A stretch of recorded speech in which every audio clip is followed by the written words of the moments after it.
Olá, meus irmãos. Nesse vídeo nós vamos falar mais uma vez sobre Maria, e dessa vez nós vamos falar sobre ela um pouco ali na trajetória da igreja, né? Como desde sempre, desses 2000 anos da igreja, a igreja vê Maria, né? Como que a igreja reconhece Maria ali nas Sagradas Escrituras e na tradição. E para o final do vídeo, nós vamos falar também sobre Lutero, né? Como era que Lutero via Maria, como era que ele tinha essa visão de Maria, né? Então, porque Lutero, como vocês sabem, ele foi que ali criou, que deu início ali à revolta protestante, né? Então, os protestantes, os evangélicos, né, que se chamam assim, começou ali a partir de Lutero. Então foi ele que criou ali um cisma com a igreja em 1517, né, e apartou da igreja católica apostólica romana, né, e fundou uma religião para si. Né? Então nós vamos ver aqui na trajetória da igreja, e o nosso foco por enquanto, né, ali paralelamente com os outros vídeos, é a história ali da igreja primitiva dos primeiros séculos. Então a gente vai vai ler alguns relatos de santos doutores e de sacerdotes e bispos da época, o que era que eles viam, como era que eles viam Maria, como era que a igreja via Nossa Senhora ali naquela época, né? Então, a gente começa com São Cirilo de Alexandria. No ano 315, ele viveu ali do ano 315 ao ano 386. E ele dizia assim: causa-me profunda admiração haver alguns que duvida em dar à Virgem Santíssima o título de Mãe de Deus, como eu falei no outro vídeo, Theotokos, em grego, né? Realmente, se nosso Senhor Jesus Cristo é Deus, e de fato é, por que motivo não pode ser chamada de Mãe de Deus a Virgem Santíssima que o gerou? É um questionamento que ele faz, né? Porque é uma questão óbvia.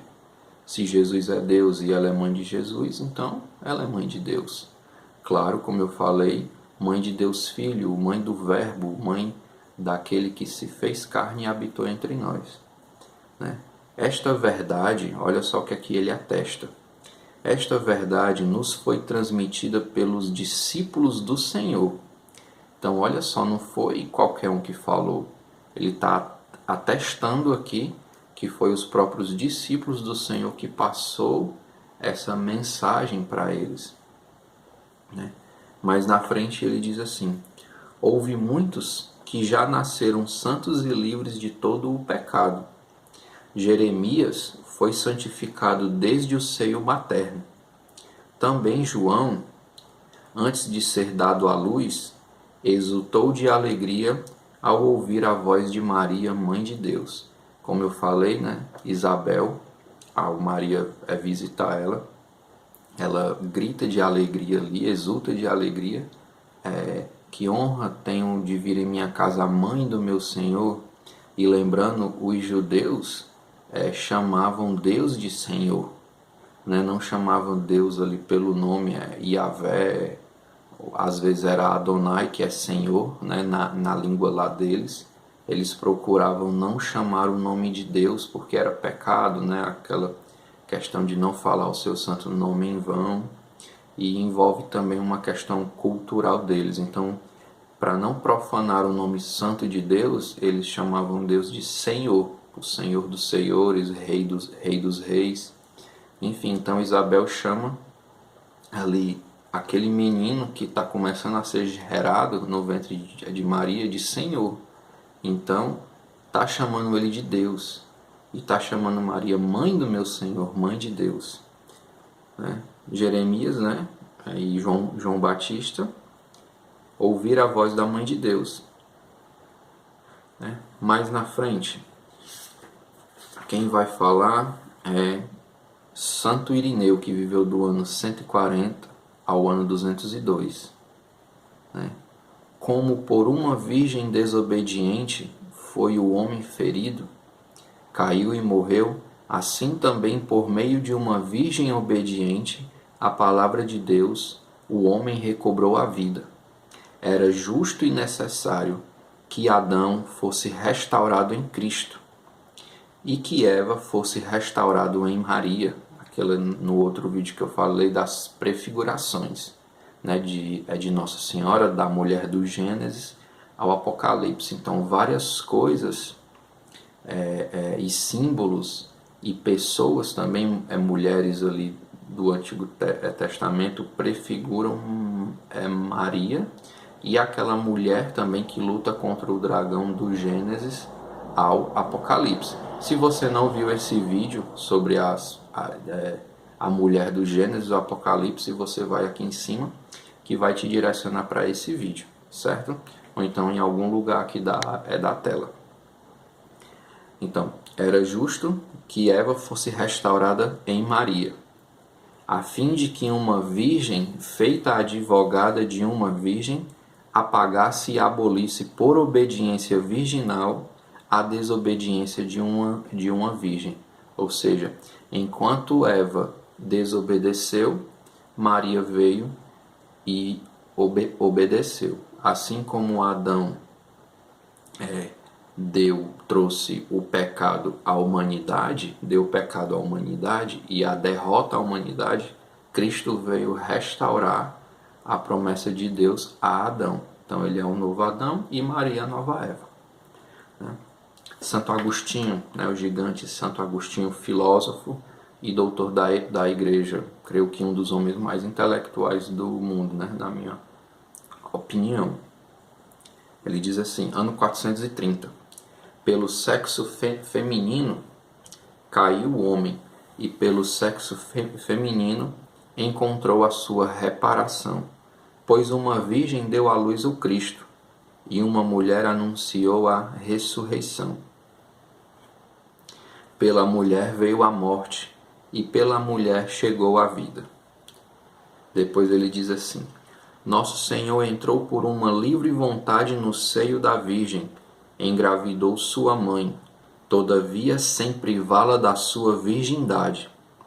Tendo-se formado a si mesmo, saiu e manteve íntegras as entranhas da mãe.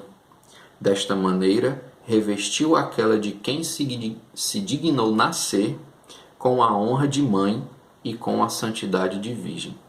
Então quem escreve isso aqui é Santo Agostinho, não é qualquer um. E tem muitos outros relatos da igreja primitiva sobre a Virgem Maria, comprovando mais uma vez que não é uma simples invenção da igreja católica, nem de uns tempos para cá, é coisa de 2000 anos. Então os relatos ali destes homens que ouviram isso dos próprios apóstolos, dos próprios discípulos de Cristo, então não é nada inventado pela igreja ou por algum papa ou por algum padre, então são testemunhos. E agora, nesse ponto, a gente vai falar sobre Lutero. Por quê? Porque, como eu falei em outro vídeo, esse problema com Maria, no vídeo que eu falei sobre os filhos de Jesus, vamos dizer assim, a palavra, esse ranço com Nossa Senhora, que alguns protestantes têm, aqui eu não vou dizer todos, mas infelizmente a gente vê muito pouco os irmãos protestantes falando de Maria, exalta muito outras mulheres, principalmente as do Antigo Testamento, como Sara ou Esther, ou qualquer uma outra aí, mas não se fala da mãe de Jesus. Já que Jesus é o principal, por que é que não se fala da mãe dele? É muito esquisito isso aí. Então, como eu falei, esse não vem de muito tempo, Vamos ver aqui, como eu falei, a reforma protestante, Lutero se apartou da Igreja Católica em 1517. Para não ser desonesto aqui, Porque alguém poderia falar, ah, mas eu vou ler aqui alguns relatos dele, do próprio Lutero, escrito à mão dele, em que ele fala de Maria. Então a gente vai ter aqui uma percepção do que é que o fundador do protestantismo achava de Nossa Senhora, né? Então ele diz assim, ó, Maria é mãe de todos nós. Lembrando que ele se apartou da igreja, ele abandonou a igreja católica em 1517. Então, tudo que eu vou ler aqui é de 10, 20 anos após isso, né? Então não tem essa desculpa de dizer, ah, é porque ele escreveu isso aí na época que ele era católico. Não. Tudo que eu vou dizer aqui é muito tempo depois dele ter se apartado da igreja católica, até sido excomungado também, né? Já que ele não voltou atrás em nada do que ele disse, né? E depois a gente vai fazer um vídeo só sobre Lutero, né? E as coisas que ele falou e fez, né? Que não nenhum protestante conta, muitos nem sabem, né? E também a gente não aprende na escola, a gente só aprende que a Igreja Católica era do mal e pronto, né? Então ele diz aqui, Maria é mãe de todos nós. Maria é a mãe de Jesus e a mãe de todos nós. Embora fosse só Cristo quem repousou no colo dela, se ele é nosso, deveríamos estar na situação dele. Lá onde ele está, nós também devemos estar, e tudo aquilo que ele tem deveria ser nosso. Então, se ela é mãe dele, então ela deveria também ser nossa mãe. Portanto, a mãe dele é nossa mãe. Martinho Lutero, Sermão de Natal de 1529. Lembrando que ele saiu da Igreja Católica e foi excomungado em 1517. Segunda frase, nunca conseguiremos honrá-la o suficientemente. Lembrando daquilo, adorar é diferente de venerar e honrar. Então ele está dizendo aqui, ó, nunca conseguiremos honrá-la o suficiente. Maria é a maior e a mais nobre joia da cristandade logo após Cristo. Tá entendendo? Logo após Cristo. Ela é nobre, sábia e santamente personificada. Jamais conseguiremos honrá-la suficientemente. Lutero, Sermão de Natal de 1531. Aquele era 1519 e esse é 1531. Maria é a mãe de Deus. Terceira frase. Ela, com justiça, é chamada não apenas de mãe dos homens, mas também a mãe de Deus. É certo que Maria é a mãe do real e verdadeiro Deus. Sermão da Concórdia, volume 24, página 107. Então, quem estiver achando que eu estou mentindo, é só colocar essas referências aqui no Google mesmo, que você vai direto para o documento. Maria foi concebida sem pecado original. Quarta frase. É uma doce e piedosa crença, esta que diz que a alma de Maria não possui o pecado original. Esta de que, quando ela recebeu sua alma, ela também foi purificada do pecado original e adornada com os dons de Deus, recebendo de Deus uma alma pura. Assim, desde o primeiro momento de sua vida, ela estava livre de todo o pecado. Lutero, Sermão sobre o Dia da Conceição da Mãe de Deus, de 1527. Então aqui ele diz o que? Do nascimento puro de Maria, que ela foi conservada do pecado desde o seu ventre. Então é o que é o dogma da Imaculada Conceição. Então mesmo ele ter sido todo apartado da Igreja Católica, totalmente apartado da Igreja Católica, ele não podia negar essas verdades de fé. Então, quinta frase. Maria não teve mais filhos. Cristo foi o único filho de Maria, e da Virgem Maria não teve filhos além dele. Estou inclinado a concordar com aqueles que declaram que irmãos significam realmente primos. As Sagradas Escrituras e os judeus sempre chamaram os primos de irmãos. Isso aqui eu já falei, 1000 vezes, né? Sermão de 1539. Aqui ele já estava já bem com a idade avançada, já estava perto de morrer. Ele vem a morrer aqui alguns anos depois, né? Por conta de uma doença que ele teve. Doença, creio que tipo tuberculose, alguma doença de pulmão, né? E